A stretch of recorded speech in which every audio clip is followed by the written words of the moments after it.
हरे कृष्णा।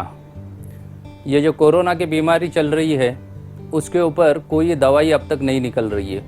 तो मेरे कई सारे दोस्त मुझे प्रश्न पूछते हैं कि ये दवाई ना निकल रही है, इसलिए बहुत सारे लोग जो है वो भगवान को प्रार्थना कर रहे हैं।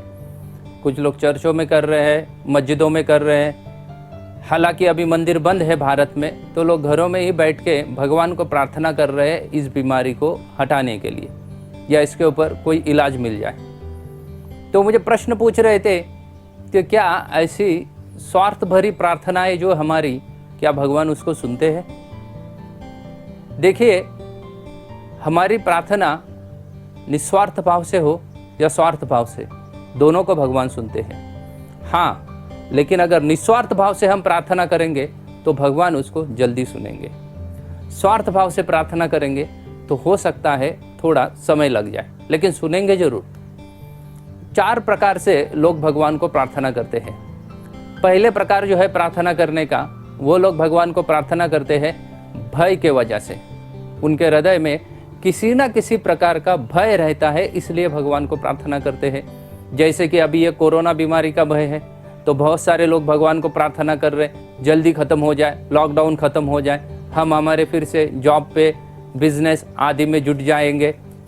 ये सभी के सभी भय के वजह से प्रार्थना है। कभी कभार लोग नरक आदि में जाने के भय से भी भगवान को प्रार्थना करते रहते हैं।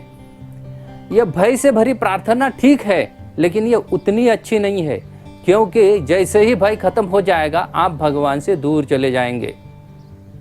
जब तक आपके हृदय में भय है तब तक ही आप भगवान को प्रार्थना करोगे। जिस दिन भय खत्म, आप भगवान से दूर खड़े रह जाओगे, इसलिए उतनी अच्छी नहीं है। दूसरे लोग जो है वो भगवान को प्रार्थना करते हैं क्योंकि उनके हृदय में कई सारी इच्छाएं रहती है, कई सारी कामनाएं रहती है। उन कामनाओं की पूर्ति के लिए लोग भगवान के पास चले जाते हैं, भगवान को प्रार्थना करते हैं। जैसे हमने बहुत बार देखा है, जैसे ही एग्ज़ाम नज़दीक आ जाती है तो जितने सारे स्टूडेंट हैं, विद्यार्थीगण हैं, सभी के सभी मंदिरों में जाना चालू करते हैं, भगवान से प्रार्थना करते हैं कि इस बार बचा लेना, अगले साल मैं ज़रूर पढ़ाई करूँगा। ये सभी प्रार्थना जो है वो कामना से है। इन प्रार्थनाओं में प्रॉब्लम क्या है, समस्या कहाँ उत्पन्न होती है?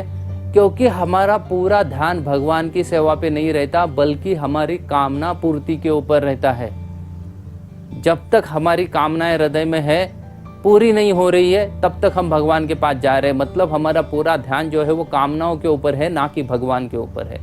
इसलिए ऐसी प्रार्थना भी उतनी अच्छी प्रार्थना नहीं है। फिर कुछ लोग जो है वो भगवान के पास जाते हैं या भगवान को प्रार्थना करते हैं, किस लिए? कर्तव्य समझ के करते हैं कि चलो भाई, मेरे दादा परदादा ने वही किया, मुझे भी यही काम करना चाहिए।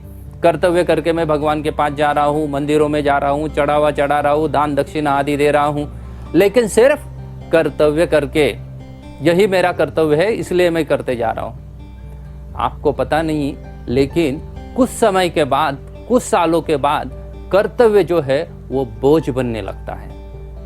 ऐसा लगता है कि क्यों हमारे घर वालों ने ये सब प्रथाएं चालू की, क्यों हमारे धर्म में ऐसा लिखा है।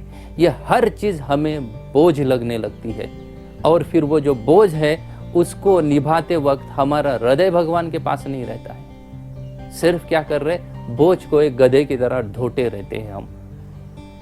लेकिन जो चौथा प्रकार है, उसमें लोग भगवान के पास जाते हैं प्रेम पूर्वक, प्रेम की वजह से भगवान के पास जाते हैं। जैसे एक बच्चा रहता है, वो हमेशा जब भी उसको कोई ज़रूरतें है वो अपने माँ बाप के पास जाता है। बहुत बार तो वो मांगता ही नहीं है कोई भी चीज़, फिर भी माँ बाप उसकी हर इच्छा को, उसकी हर ज़रूरत को पूर्ण करते हैं, क्योंकि वो बच्चा अपने माँ बाप से प्रेम करता है।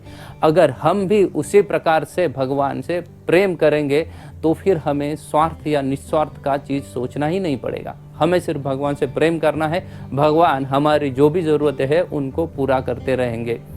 देखिए, एक चीज़ हमेशा ध्यान रखिए, हमें भगवान के पास हमारी इच्छा पूर्ति के लिए नहीं जाना है, बल्कि हमें भगवान के पास हमारी इच्छा की शुद्धि के लिए जाना चाहिए।